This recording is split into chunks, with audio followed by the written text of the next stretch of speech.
ना ये ना वो, ओनली लुक माई शो। सर मैं प्रभावित हूँ सर आपकी आवाज से। क्या आवाज आपको खुदा ने बख्शी है। मतलब आप इतना लाउड बोलते हैं स्टेज पे, तो सर आप मतलब पूरी ऑडियंस को खींच लेते होंगे। बिना माइक के भी मैं जब सेमिनार करता था जी, तो बिना माइक के भी लोग बोलते थे कि वॉल्यूम कम करना पड़ेगा सर। और ये बात कर रहा हूँ मैं 300-400 की ऑडियंस को। ये 2016 के बाद आपके जहन में कैसे आया कि मुझे वो सब साइड करनी है, मुझे बहुत पैसा नहीं कमाना। अवार्ड जीते मैंने बेस्ट कंट्री में बेस्ट सेल्स पर्सन का, बेस्ट मैनेजर का, सारे अवार्ड जीते। और मेरे को लगा कि अब मेरा ये ज्ञान बांटने का समय आ गया है। तो पहला दिन जानना चाहूंगा, जब आप इंडिपेंडेंट बिना किसी कॉर्पोरेट का सहारा लिए अकेले गिरीश आनंद जब स्टेज पे जाते हैं तो कैसा आपको फील। और फिर वो पहली ट्रेनिंग देने गया, और लेकिन पहली ट्रेनिंग जब देने गया हूं मैं तो ऐसे ही गया हूं जैसे कि देश का सबसे बड़ा ट्रेनर है। नमस्कार दोस्तों, ना ये ना वो, ओनली लुक माई शो। लुक माई शो का पॉडकास्ट आज होने वाला वेरी स्पेशल, क्योंकि आज हमारे बीच में है ऐसे व्यक्ति जिनका पॉडकास्ट देख के आपको आने वाला है आनंद। क्योंकि आज हमारे स्टूडियो में मेहमान है मिस्टर गिरीश आनंद। सर बहुत बहुत स्वागत है आपका हमारे स्टूडियो में। धन्यवाद। और सबसे पहले तो मैं आपको ये बता दूं कि मैं आपसे नाम से ही बहुत प्रभावित हूँ। क्या नाम है आपका? गिरीश आनंद। तो आपकी जो जीवन की जो यात्रा है, आपके सक्सेस हैं, आपके फेलियर हैं, आपके अचीवमेंट्स हैं, आपके गोल हैं, वो सब बाद में करते हैं सर। पहले आपके नाम से शुरू करते हैं। गिरीश आनंद ये नाम कहाँ से मिला आपको? एक्चुअली जब मेरे फादर पोस्टेड थे महाराष्ट्र में, ही वॉज इन एयरफोर्स, तो शायद उस तरफ थोड़ा ही गिरीश नाम ज्यादा पॉपुलर था। और जब मैं इधर हम लोग नॉर्थ इंडिया में शिफ्ट कर गए अल्टीमेटली, तब यहाँ पे बड़ा अनकॉमन नेम था उन दिनों में। In my early days, my childhood, Girish Anand बहुत अनकॉमन नेम था, बट बड़ा यूनिक नेम है। क्या बात है, हाँ यूनिक है। और दूसरा मैं प्रभावित हूँ सर आपकी आवाज से। क्या आवाज आपको खुदा ने बख्शी है। मतलब आप इतना लाउड बोलते हैं स्टेज पे, तो सर आप मतलब पूरी ऑडियंस को खींच लेते होंगे। मेरे को ये बड़ी प्रॉब्लम आती है, बिना माइक के भी मैं जब सेमिनार करता था जी, तो बिना माइक के भी लोग बोलते थे कि वॉल्यूम कम करना पड़ेगा सर। और ये बात कर रहा हूँ मैं 300-400 की ऑडियंस को। तो वो मेरा थ्रो है, मुझे पता है, और मेरे को ये प्रॉब्लम आती है। तो गिरीश आनंद जी इससे पहले कॉर्पोरेट में थे और बहुत सारे लोगों को ट्रेनिंग देते थे, बहुत बड़ी पोस्टों पे रह चुके हैं सर। ये 2016 के बाद आपके जहन में कैसे आया कि मुझे वो सब साइड करनी है, मुझे बहुत पैसा नहीं कमाना, मुझे लोगों को सिखाना है कि वो जो कॉर्पोरेट जगत में जाएं या रूटीन लाइफ में, या कैसे अपने आप को ठीक रख पाएं, कैसे अपने एटिकेट को कर पाएं, कैसे बिहेवियर को ठीक रख पाएं। 2016 में ख्याल कैसे आया आपको? एक्चुअली वो काफी टाइम लगा लिया था मैंने कॉर्पोरेट वर्ल्ड में, और बहुत आनंद भी लिया अपने कॉर्पोरेट वर्ल्ड की जर्नी का। बहुत अवार्ड जीते मैंने बेस्ट कंट्री में बेस्ट सेल्स पर्सन का, बेस्ट मैनेजर का, सारे अवार्ड जीते। और मेरे को लगा कि अब मेरा ये ज्ञान बांटने का समय आ गया है। अब मेरे को जो मैंने अर्जित किया है, जो मैंने सीखा है, अब इसको सिखाया जाए। और ये काम मैं ऑन दी जॉब भी करता था, जिसको हमारी लाइन में ऑन दी जॉब ट्रेनिंग कहते हैं। कि जब मैं अपनी टीम के साथ मार्केट विजिट पे जाता था, डिस्ट्रीब्यूटर्स को, पार्टीज को मिलने जाता था, तब मैं इस बात का ध्यान रखता था कि हमें क्या बात करनी है, प्लानिंग करके जाते थे। और जब निकलते थे तो मेरी आदत थी कि पहले उनके साथ 5 मिनट लगाता था कि हमने क्या ठीक किया, क्या गलत किया। तो ऑन द जॉब ट्रेनिंग बहुत इंपॉर्टेंट है। वो सब ठीक है सर। मैं यहाँ पे इस बात पे आपको लाना चाह रहा हूँ कि एक अच्छी खासी पैकेज थी आपकी जब आप कॉर्पोरेट वर्ल्ड में होते तो। बिल्कुल थी। और वो सबको आपने साइड कर दिया, मतलब आपकी इनकम जीरो, और फिर ये डिसीजन लेना तो डेयरिंग स्टेप तो है ही है, इसमें तो कोई शक नहीं है। लेकिन इसके पीछे आपकी जो फैमिली है, उन्होंने आपको अपोज नहीं किया कि आप इतनी सब कुछ छोड़ करके ऐसे लोगों की सेवा करने जा रहे हैं जहां से आपको शायद कुछ मिलेगा। विशेष तो बहुत है, लेकिन वो हुआ क्या कि 2016 में मैं जिस कंपनी के साथ जॉब कर रहा था, मुझे ऐसा लगा कि अब जो थोड़े से नए लोग आ रहे हैं कॉर्पोरेट वर्ल्ड में, वो थोड़ा पॉलिटिक्स में पड़ गए, या थोड़ा सा ज्ञान कम है, लेकिन कहते हैं वो कर्मचंद कम है लेकिन ज्ञानचंद ज्यादा है। तो वो लोग ज्यादा ज्ञान बिखेरने की कोशिश करते थे, काम नहीं करते थे। तो मैंने देखा कि मेरे पास जो मैंने इतना अर्जित किया है, और अब इसको मेरे को सिखाना शुरू कर देना चाहिए। अब मेरे से वो कॉर्पोरेट वर्ल्ड में जो थोड़ा बहुत पॉलिटिक्स होती है, थोड़ा सा गड़बड़ करने वाला काम है वो मेरे बस का नहीं था, because I belong to a defence family. तो मैंने सोचा कि अब अपने मालिक खुद बनते हैं और मार्केट में जाके लोगों को सिखाते हैं और बड़ा मजा आएगा। इस पॉडकास्ट के माध्यम से सर मैं वो पहला दिन जानना चाहूंगा जब आप इंडिपेंडेंट, बिना किसी कॉर्पोरेट का सहारा लिए, अकेले गिरीश आनंद जब स्टेज पे जाते हैं तो कैसा आपको फील हुआ? ये बड़ी कमाल की जर्नी है। पहले तो जब आपका पिछला क्वेश्चन था जिसमें आपने बोला कि फैमिली का क्या रिएक्शन था, मैंने जिस दिन जॉब छोड़नी थी मैंने अपनी पूरी फैमिली को एक रात पहले डाइनिंग टेबल पे बिठाया और पूछा कि ये मैं करने जा रहा हूं और इसके अंदर बहुत संघर्ष आने वाला है, आपका भी और मेरा भी, क्योंकि अच्छी वाली सैलरी छोड़ के हम जीरो से स्टार्ट करेंगे। और क्योंकि मैं एक ऐसी फैमिली से बिलोंग करता था जहां पे केवल जो वेतन मिलता है, जो सैलरी मिलती है, उसी में गुजारा करते हैं, उसी में बच्चों को पढ़ाया। मेरी बेटी डेंटिस्ट बनी और मेरा बेटा नॉन मेडिकल करके मर्चेंट नेवी में उसने ज्वाइन किया है। तो उनकी एजुकेशन में काफी पैसा लग गया था, तो कुछ खास पैसा बिल्कुल भी था नहीं बैंक अकाउंट में। तो इट वाज लाइक अगर 3 महीने की सैलरी पड़ी है मेरे पास, जो मेरा 3 महीने का 1 महीना खर्चा है, इंटू 3 करके इतना पैसा पड़ा है बस बैंक में, अब उसको 1 साल चलाना पड़ सकता है। तो मैंने फैमिली को बोला कि वो सैलरी जो पड़ी है, जो मेरे पास थोड़े बहुत बैंक में अर्जित किए हुए पैसे, उसको 1 साल चलाना पड़ सकता है। घर अपना है लेकिन पैसे उतने ही हैं, तो अब आप इसमें राजी हैं? तो मेरी माताजी, मेरी वाइफ, मेरे बेटी, मेरा बेटा, सबने कहा कि हम आपके साथ हैं, तो आपने जो करना है करो। क्या बात है सर। पहले तो सल्यूट उन लोगों को जिन्होंने आपके भाव को समझा, आपके चेतना को समझा, आपके विचारों को समझा और आपके साथ खड़े हो गए। अधिकतर फैमिली में ऐसा होता नहीं है सर, इसलिए वो लोग बधाई के पात्र हैं। और दूसरा ये कि मैं इस पॉडकास्ट में अक्सर कहता हूं दोस्तों कि ये पॉडकास्ट उन लोगों के लिए है जो लोग अपनी जिंदगी में अपने बलबूते पे अपना मुकाम बनाते हुए आगे चलते हैं। उनका हम स्वागत करते हैं, उन्हें अपने पॉडकास्ट में बुलाते हैं। तो उन्हीं में से आप भी हैं सर। आपने वो हार को पहले नहीं देखा कि मैं हार जाऊंगा तो, अगर ये नहीं चला तो, अगर ये नहीं हुआ तो। ये आपके सामने आज सर को इसलिए हम लेके आए हैं कि ये इनसे आप कुछ प्रेरणा ले सकें, कुछ इनसे सीख सकें कि किस उम्र में जाके इन्होंने स्टेप लिया कि मुझे ये करना है तो फिर करना है। क्या कहना चाहेंगे सर आप? मैं बताता हूँ, बड़े कमाल की बात हुई कि जब मैंने पहला ट्रेनिंग देने जाना था मेरे को, तो मैंने अपनी वाइफ को बोला कि सबसे पहले मेरे को मैं बहुत बड़े इंटरनेशनल स्पीकर थे, उनको फॉलो करता था। तो मैंने कहा सबसे पहले एक हम रेड कलर का साटन का कपड़ा लेंगे और उसको सिलवा के बड़ा सा बनवाएंगे, ताकि मैं जहां भी ट्रेनिंग देने जाऊंगा पहले वो शीट बिछेगी, उस पर 2 पानी की बोतलें रखी जाएंगी। क्या बात है। और फिर मैं लेक्चर दूंगा।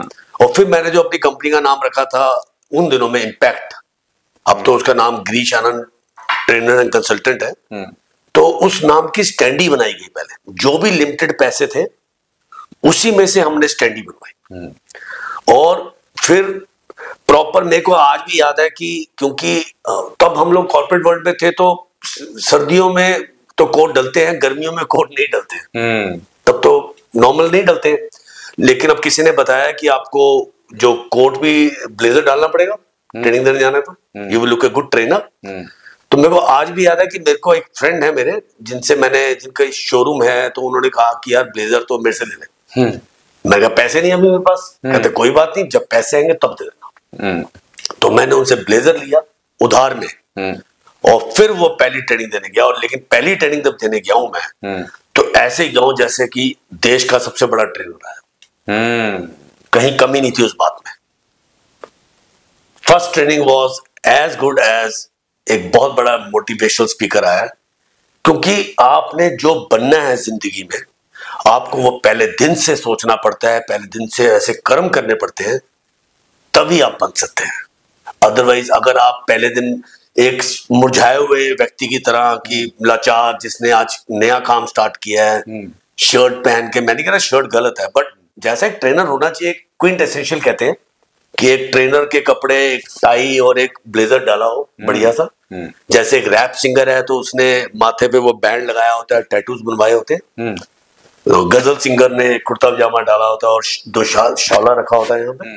तो वैसे एक ट्रेनर की एक ड्रेसिंग है जो आपको मैं पहले दिन वो करके गया था और पूरे थाने से गया था और मैं बड़ा प्राउडली कहता हूँ मेरा पहला ट्रेनिंग प्रोग्राम ही बहुत जबरदस्त गया था। उसके बाद पीछे मुड़ के नहीं देखा।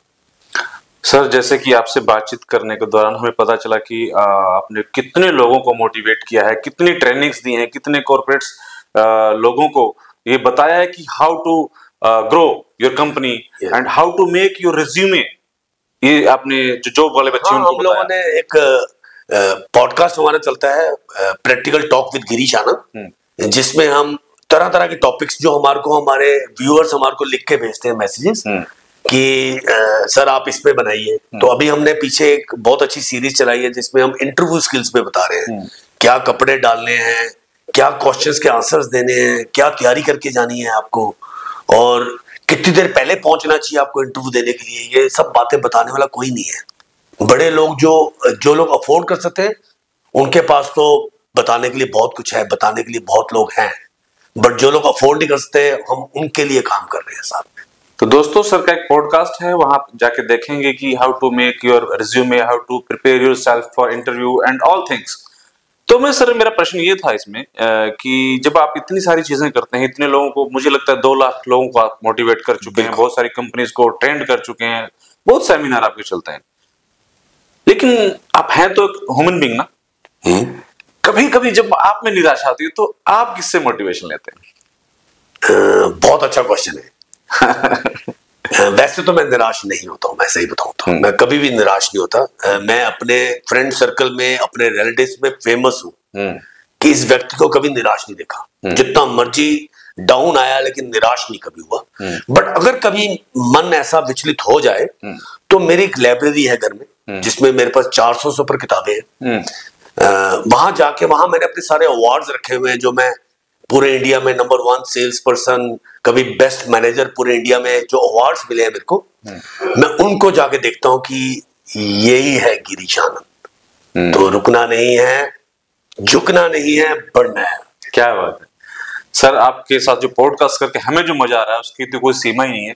पर इसमें मैं थोड़ा सा एक चीज के साथ ये बोलना चाहूंगा कि आदमी कितना ही स्ट्रॉन्ग क्यों ना हो, कहीं ना कहीं कभी ना कभी अपने आप को अकेला भी पाता है, कभी ना कभी अपने आप को परेशान भी पाता है, कभी अपने आप को डिमोटिवेट भी पाता है, डिमोरलाइज भी पाता है। ये भाव है सर, वक्त के साथ भगवान ने दिए ना भाव सर।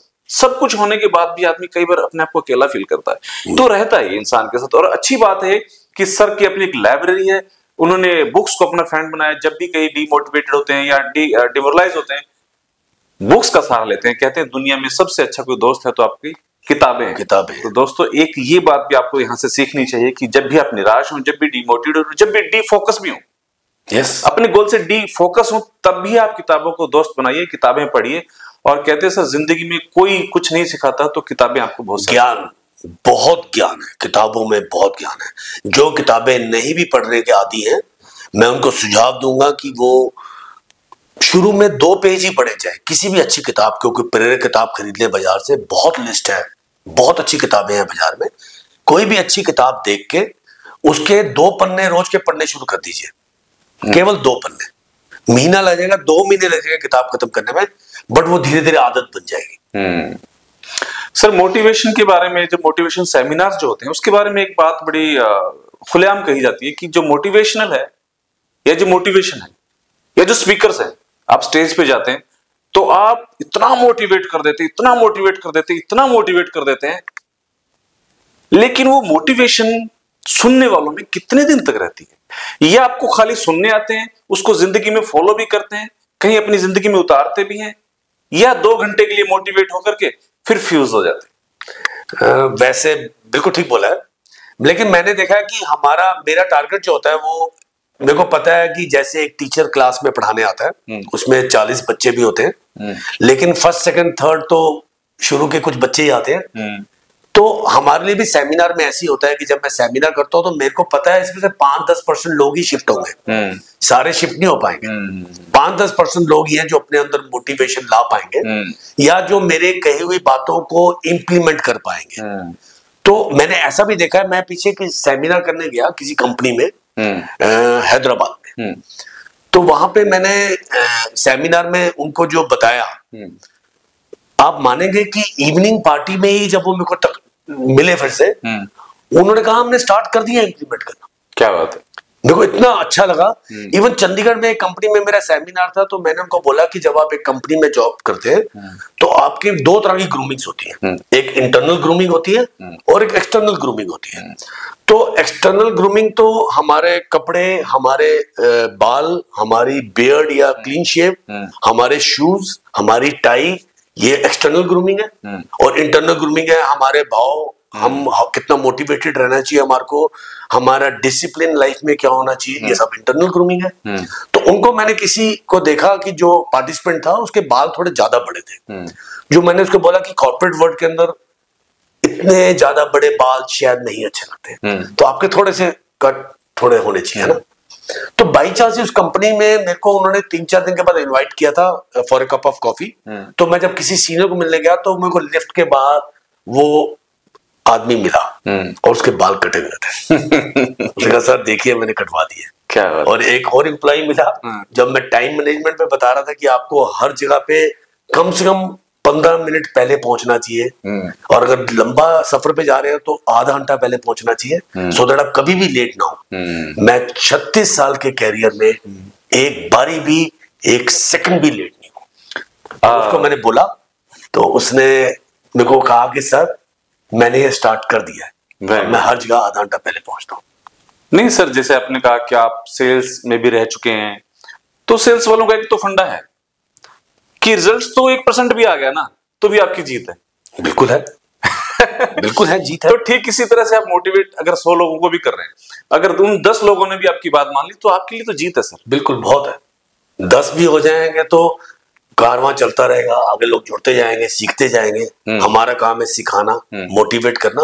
और बहुत सारी कंपनीज हैं जो रेगुलर करवाती हैं, हर 2-3 महीने के बाद इनवाइट करती है, क्योंकि तरह तरह के टॉपिक होते हैं। ये केवल मोटिवेशन ही नहीं होती है, it is functional training also, जिसमें एक सेल्स के आदमी को, एक सेल्स के एम्प्लॉय को क्या क्या करना चाहिए, उसको क्या सीखना चाहिए, क्या आगे बढ़ने के लिए उस पर्टिकुलर कंपनी के हिसाब से हम ट्रेनिंग प्रोग्राम को कस्टमाइज भी करते हैं। तो वो लोग बार बार बुलाते हैं हमारे को, हर 3 महीने बाद ट्रेनिंग होती है।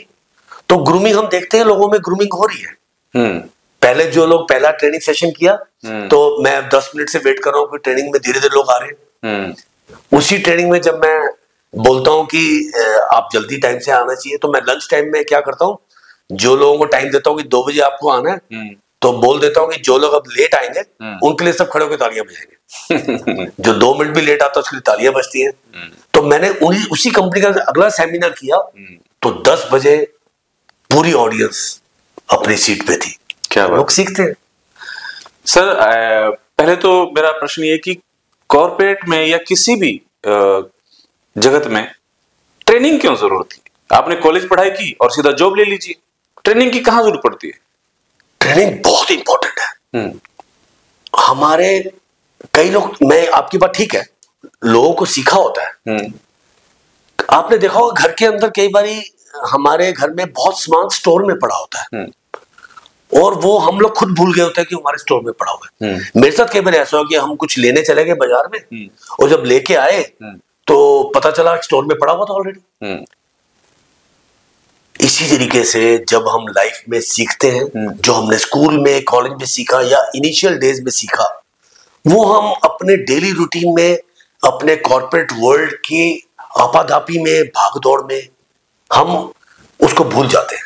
तो ट्रेनिंग से हम केवल उस स्टोर से निकाल के लेके आते हैं उस सामान को, झाड़ के फिर से बताते हैं कि यार ये सीखा था, इसको इंप्लीमेंट कर दो। तो सिखाने के लिए, रिफ्रेश करने के लिए भी ट्रेनिंग बहुत जरूरी है। नहीं सर, ये आपके माध्यम से मैं हमारी ऑडियंस को, हमारे दोस्तों को बताना चाहता था कि आप किसी भी फील्ड में, किसी भी फील्ड में बोले तो किसी भी फील्ड में आपको ट्रेनिंग लगेगी। ट्रेनिंग बहुत जरूरी है। जब आप ट्रेंड होते हैं तो आप कॉन्फिडेंट होते हैं, कॉन्फिडेंट होते हैं तो फिर आप में प्रोडक्टिविटी की ताकत बढ़ती है। जब प्रोडक्टिविटी आपकी बढ़ती है तो फिर आप रिजल्ट ओरिएंटेड वर्क करते हैं। Learning is a process. हाँ, लर्निंग इज ए प्रोसेस। आप सारी जिंदगी सीखते हैं, आप मरते दम तक सीखते हैं। जब एक आदमी मरता है तब उसकी आत्मा निकलती है, वो क्या फीलिंग आती है ये तो मरते वक्त ही सीखेगा ना आदमी, पहले कैसे सीख सकता है? तो वी लर्न टिल डेथ।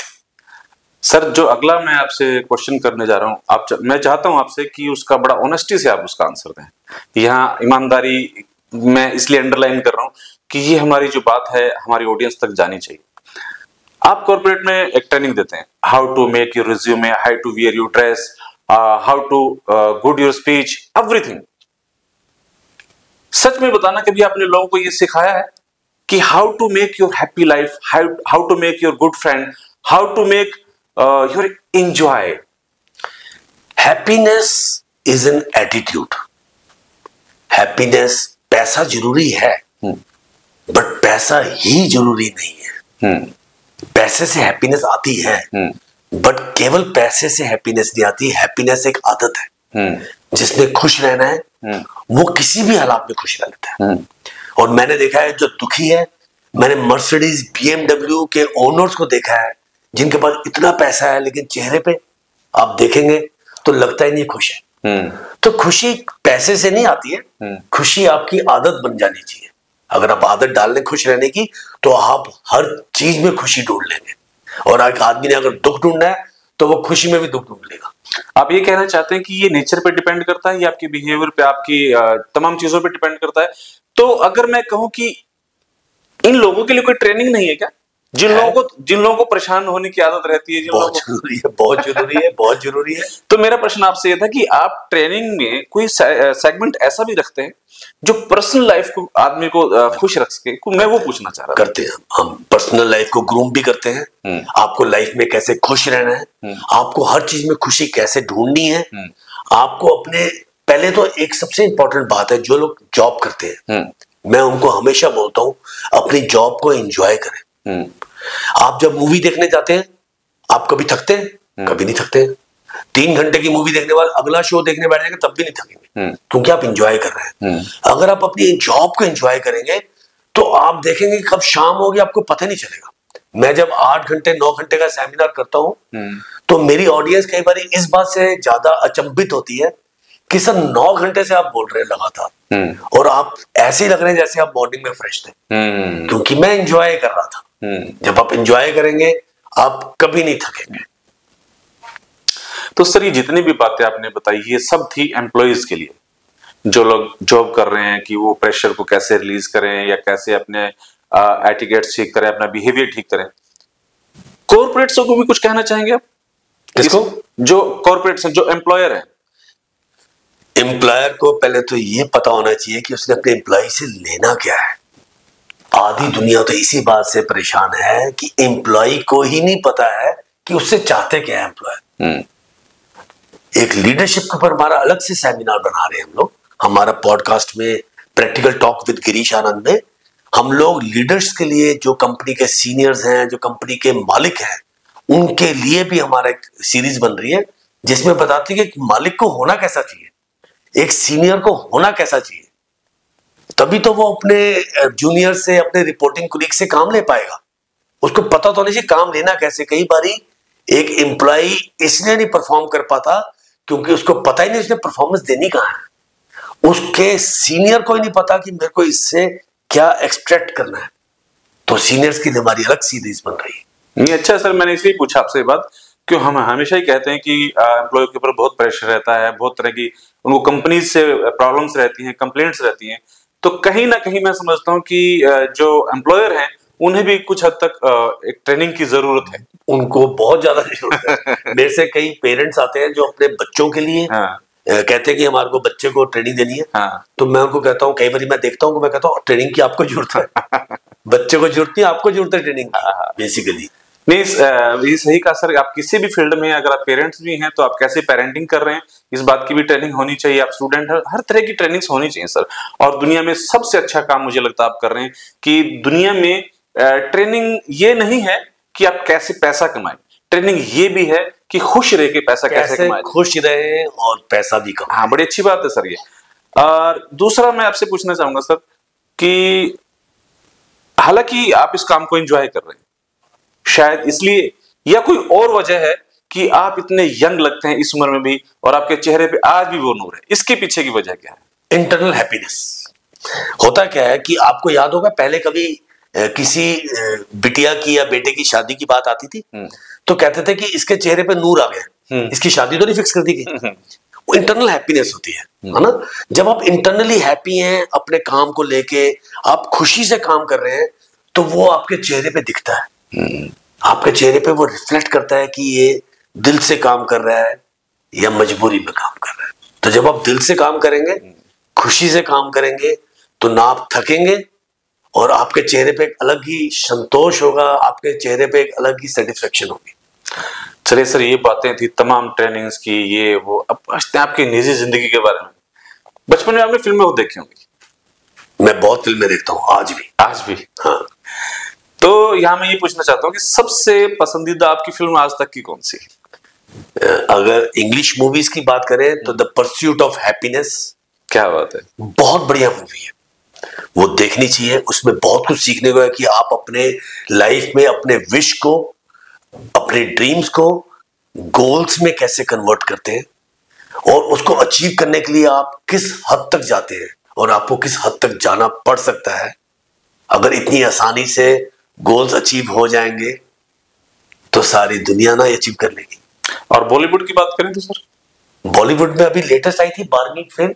12वीं फेल बड़ी अच्छी पिक्चर है, कमाल की पिक्चर है। क्या संघर्ष दिखाया उस पिक्चर में, क्या क्या क्या गुजरना पड़ता है अपनी चीज को पाने के लिए। वो कहते हैं खुद ही को कर बुलंद इतना कि हर तकदीर लिखने से पहले खुदा बंदे से खुद पूछे बता तेरी रजा क्या है। क्या बात है सर। कोई ऐसी 3 बुक्स जो हमारे दोस्तों को बताना चाहेंगे इस पॉडकास्ट के माध्यम से कि ये बुक्स तो पढ़नी चाहिए यार आपको? एक बुक मेरी बड़ी फेवरेट बुक है, गुड टू ग्रेट। हाँ, बड़ी अच्छी, बहुत अच्छी किताब है। गुड टू ग्रेट मेरी फेवरेट किताब है, जिसमें आपको बताया जाता है कि लाइफ में किस तरह से आपने ग्रेटनेस की तरफ चलना है। अगर आप गुड से सेटिस्फाई हो जाएंगे तो कभी भी ग्रेट नहीं बन सकते। ग्रेट बनना है तो आपको गुड से डिससेटिस्फाइड रहना पड़ेगा। तो एक बड़ी फेवरेट बुक है। एक मेरी बड़ी फेवरेट बुक है द 48 लॉज ऑफ पावर। क्या बात है सर। जिसमें आपको बताते हैं कि आपको एज ए एम्प्लॉय क्या क्या करना है जिससे आप पावरफुल रहते हैं कॉर्पोरेट वर्ल्ड। बड़ी अच्छी किताब है। किताबें तो एंडलेस है। किताबें इतनी कमाल की चीज है कि जितनी पढ़ो उतनी कम है। दोस्तों, गिरीश आनंद सर से मैंने बहुत सारी बातें निकलवाने की कोशिश की कि कभी ये बोल दे कि मैं दुल्हन दुल्हनिया ले जाएंगे फिल्म पसंद करता था लेकिन इनकी जिंदगी में बुक्स पढ़ेंगे मोटिवेशनल, फिल्म देखेंगे मोटिवेशनल। सर, चाय में भी कोई ऐसी चीज आती है जो मोटिवेशन हर चीज को एंजॉय करना चाहिए। आप मेरे फादर साहब बोलते थे play while you play, work while you work. जब खेलो तो ऐसा खेलो कि लोग देखें, और जब काम करो तो ऐसा काम करो कि लोग देखें। क्या बात है। तो सर, पॉडकास्ट में आपसे बहुत सारी बातें करके बहुत सारा आनंद आया और हमारी ऑडियंस को, हमारे दोस्तों को भी बहुत सारा आनंद आया होगा। तो सर, मैंने जैसे आपको पहले भी कहा था, जिस पॉडकास्ट में आप आए हैं इसका नाम है लुक माई शो, और इसकी एक टैगलाइन भी है सर, ना ये ना वो, ओनली लुक माई शो। इसे गिरीश आनंद जी अपने अंदाज में कहेंगे तो कैसे कहेंगे? ना ये ना वो, ओनली लुक माई शो। क्या बात है सर, बहुत बहुत धन्यवाद आपका। Thank you. Thank you.